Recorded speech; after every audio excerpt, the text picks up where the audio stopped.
今日第二篇讀經保祿嘅書信，一開始保祿就用咗一句咁樣嘅話，稱呼弟茂德，稱佢做天主的人。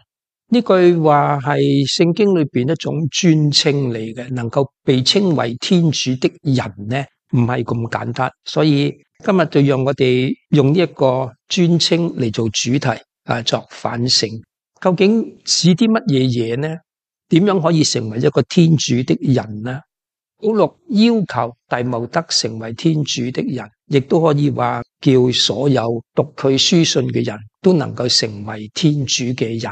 所以都讓我哋用呢個主題做反省，點樣可以成為一個天主的人？第一篇讀經嚟自阿毛斯先知，大家都記得阿毛斯先知最喜歡講公義嘅一個先知。佢係南國嘅人，就去到北國嗰度，以色列就向嗰啲當權嘅人作一啲警告。今日佢就去到嗰度，對北國嗰啲富有嘅領導人話佢哋只係顧自己享樂。嗱，呢啲領導人極有可能係啲宗教領袖。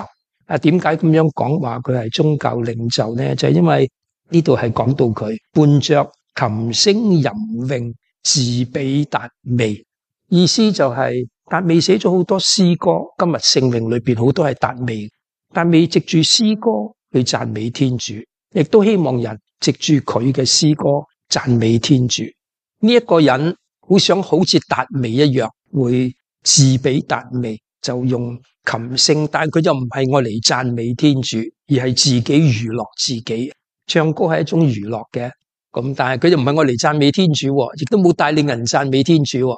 自己自我娛樂，唔單止係咁，先知就譴責佢，話佢瞓喺舒適嘅地方，食住老百姓獻俾佢嘅羊羔啊、牛犢啊，然後就大碗喝酒啊，用最上等嘅油嚟抹身啊，等等，都係我自己享受嘅生活，唔理會到自己國家嘅興亡啊，所以先知就警告佢，即係話你會得到懲罰，就係話將來北國就會滅亡吓。所以本來一個宗教領袖理論上應該係天主嘅人，但係冇做到佢應該盡嘅本分，反而淨係曉得自我享樂，冇做到，所以得到嘅結果呢就係天主嘅懲罰。呢個第一篇讀經俾到我哋嘅啟示吓。第二篇讀經嚟自弟茂德。保祿教呢個年輕嘅領袖弟茂德點樣去做一個領袖，叫佢做天主嘅人，然後跟住講咗6種唔同嘅德行，即係話天主嘅人應該具備呢6種德行。如果我哋仔細咁睇，當然有啲係會重複吓，有啲係向住天主嘅，比方做一個虔敬嘅人，做一個有信德嘅人；有啲係對住自己嘅。自己應該係做一個公義嘅人，自己有堅忍嘅性格。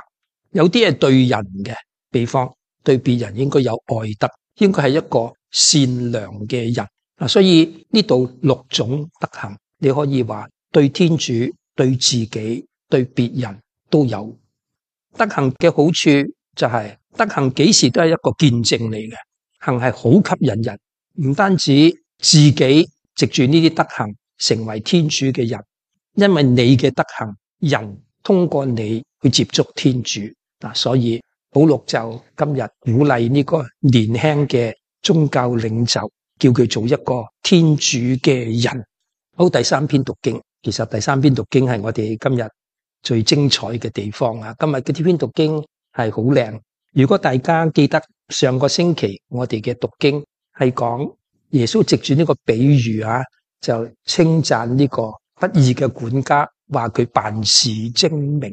佢辦事精明，藉住佢嘅做法呢，使到主人、使到債戶、使到自己都受益，所以話佢辦事精明。然後結論就係話，人唔可以侍奉2個主人，你唔可以同時侍奉天主而又侍奉錢財，一個咁樣嘅講法。當時嘅結果係點呢？在場有啲法利塞人喺度，就笑耶穌，因為佢法利塞人愛財即係喜歡錢嘅，所以就笑耶穌。呢啲嘢邊聽得入耳啊？人唔可以服侍2個主人，法利塞人就喺度笑耶穌，耶穌就跟住就講咗呢一個比喻吓，所以你咁樣睇呢，你就覺得好有意思。點解耶穌呢個時候講一個咁樣嘅比喻，係警告呢啲身為宗教領袖，唔好忘記法利塞人係啲宗教領袖啊，佢哋熟讀聖經又懂法律，所以佢係一啲宗教領袖。嗱，今日耶穌所講呢個比喻，邊一度讓我哋睇到有宗教領袖嘅味道吓？咁你注意，一開始就話一個富翁身穿紫紅袍同細麻衣，紫紅袍同細麻衣都係司祭嘅服飾，普通人唔會着嘅，即係話你哋唔會着神父嘅祭衣噶嘛，你唔會着神父嘅帶住 Roman collar 嘅三通道走噶嘛，呢啲係某啲人嘅服裝。即係神職人員嘅服裝，所以呢度好清楚，紫紅袍細麻衣唔係老百姓着，係司祭着。即係話呢個富翁本身係一個司祭。嗱，司祭即係話應該係點呢？應該係一個天主嘅人啊嘛。但係佢做啲咩嘢啊？就話佢天天奢華地宴樂，即係話一般老百姓7日都有一日叫做安息日啦。都要唞一唞噶嘛，佢呢個人唔係話天天奢華，即係話佢根本就唔守安息日，自己其身不正，作為宗教領袖，唔帶領人走向天主，掛住自己嘅享樂，所以天天奢華地應話佢係冇守到呢啲安息日嘅規矩。還有就係作為司祭係有責任幫助有需要嘅人，因為司祭佢哋嘅經濟來源係嚟自其他支派俾佢嘅，即係話佢哋白白得翻嚟嘅，唔係佢哋賺翻嚟㗎。佢哋作為司祭就有人提供呢啲俾佢。咁既然白白得翻嚟，應該佢哋有責任白白去施捨幫助有需要嘅人。所以但係佢冇做到。點解知道佢冇做到？因為佢門口有一個乞丐喺度。嗱，我哋有時都會覺得，如果遠在非洲，我點樣幫啊？非洲好多窮人，咁我哋點幫呢？我哋幫唔到啊！但係呢個人唔係遠在非洲啊，近在你門口啊。門口就係你日日經過嘅地方，你一眼就見到佢。特別呢個人滿身瘡痍，意思就話一眼望到呢個係病人嚟噶，佢有病需要人幫忙。唔單止係咁，呢個拉匝祿所需要嘅嘢係好少啫，希望富翁桌上撥落地下俾啲寵物食嘅啫，嗰啲碎屑，佢只係想食嗰啲都得唔到。嗱，還有就係呢個富翁知道拉匝祿個名㗎，因為佢同亞巴郎對話嘅陣，有個請亞巴郎叫拉匝祿去警告佢嘅兄弟啊嘛，即係佢認識到呢個乞兒嘅，佢知道又咁容易舉手之勞，咁都唔俾，即係話呢個人淨係曉得自我享樂嘅一個咁樣嘅富翁啊！所以結果係點，大家都知道啦。拉匝祿就送到去亞巴郎嘅懷抱，唔好忘記拉匝祿嘅意思就係天主拯救嘅意思，即係話呢個人在世嘅時候冇人理佢，餓到要死，但係終極嘅時候天主會拯救，所以佢叫做拉匝祿。耶穌故意用佢一個好朋友叫做拉匝祿，耶穌故意用佢個朋友個名做呢個比喻嘅主角嘅名吓，有意義係咁樣，即係話呢個人會得到天主終極嘅拯救。嗱，比喻嘅細節有時我哋唔需要將佢，比喻就係比喻帶出一個信息嘅啫，唔好將每一個細節等同喺真實世界都一樣。比方有人就好中意借呢個故事去講地獄嘅可怕咁樣，我最唔中意聽呢啲嘢，因為呢個係比喻嘛，比喻就係比喻，比喻同真實嘅世界唔同。耶穌用比喻，你唔會做真實嘅世界去做。耶穌話你隻眼犯罪，挖咗佢；隻手犯罪，斬咗佢。喺真實世界你唔會噶嘛，耶穌講比喻啫嘛。所以同樣唔需要走到啲細節裏邊講地獄好慘啊，有火燒啊，滴一滴水都冇啊，咁之類唔需要用呢啲。還有就係你諗下呢個喺地獄裏邊邊算會咁好心，叫亞巴郎派拉匝祿翻去警告佢嘅兄弟啊？地獄嘅人唔會咁好心做好事啊，所以唔需要理會呢啲嘢。反而有一點咧，我覺得好靚，就係啲聖經專家睇到，佢話呢個人咧自己話有5個兄弟，咁佢自己一定係第6個啦。第6個就唔圓滿嘅喎，6聖經嘅數字一定係7，即係話喺呢個故事呢個比喻後邊，耶穌都想帶出一個信息：如果你對待你身邊有需要嘅人好似兄弟一樣，呢個係你第7個，6就係唔完美嘅。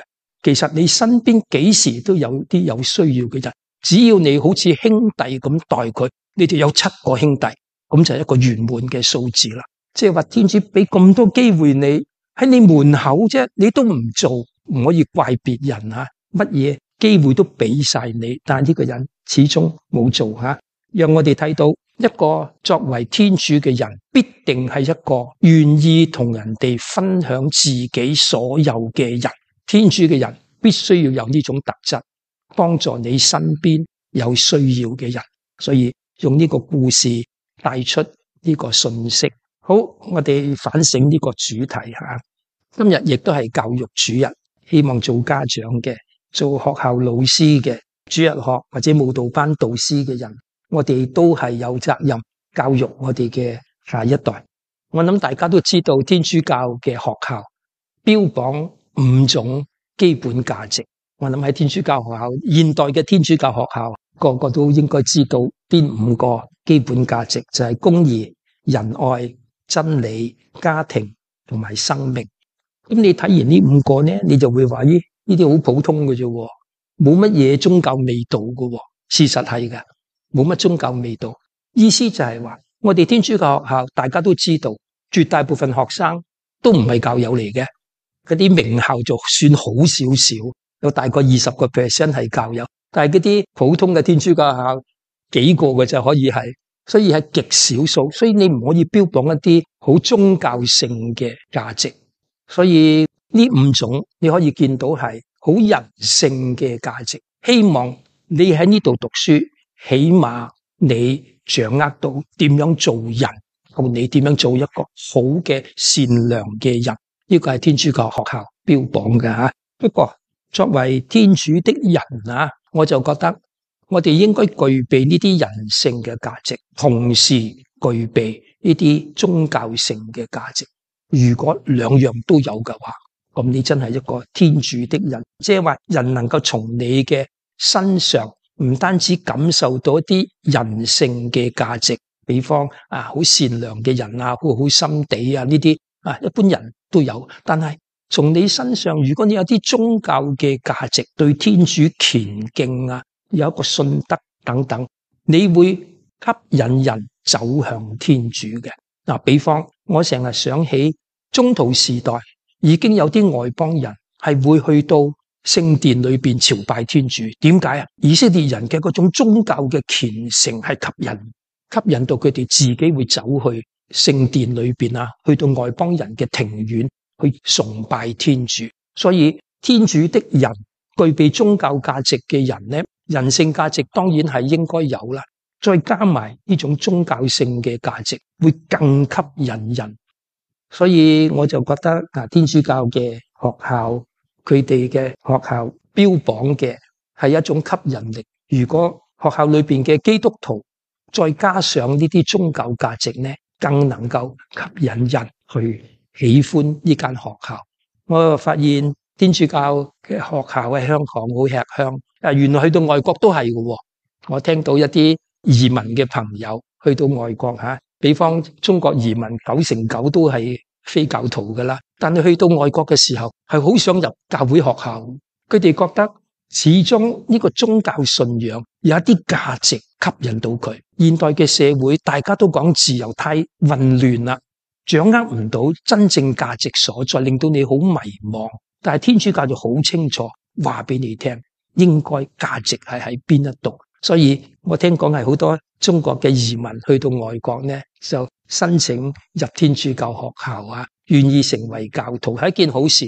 等於宗徒時代以色列人嘅宗教係吸引外邦人。所以讓我哋今日我哋嘅主題係天主的人，願意我哋每個人都落力做一個天主的人，唔單止以虔敬嘅生活對天主以公義以堅忍對待自己，然後善良愛德去對其他嘅人。總之做一個天主嘅人，自己會走向天主，亦都幫助人走向天主。因父及子及聖神之名，阿們。